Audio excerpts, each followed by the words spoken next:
কথা না বললেই নয়, জীবনের সব থেকে খুশি সেদিনই হব প্রিয়, যেই দিন তোমার হাত আমার হাতের উপরে রেখে পূর্ণতার একটা হাসি দিব, দুজনে মন খুলে হাসতে পারবো। আর বাসরঘর বন্ধু তো না হয় নাই গেলাম, এই ফিলিংসটা মনের ভিতরে থাকলো। ভাই আপনারা কইতাছি, বুঝছেন?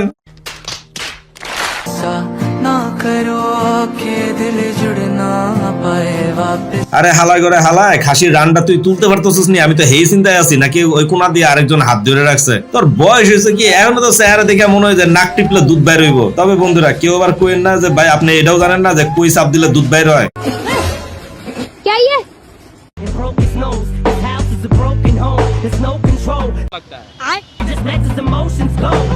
দেখেন বন্ধুরা, আমার বান্ধবীর কাহিনী কি, বর একেবারে পছন্দ না দেখা সে বরের দিকে তাকাইতেছে না। এত বড় অপমান ভাই আপনার লগে যদি হয় তাহলে আপনি কি সেই জায়গায় দাঁড়ায় থাকবেন নাকি উঠা চলে যাবেন? এটা একটু কইন তো। আমি হইলে নির্ঘাত হ্যার কানের নিচে দুইটা ঠাড়াইয়া দিয়া তুইলাইতাম।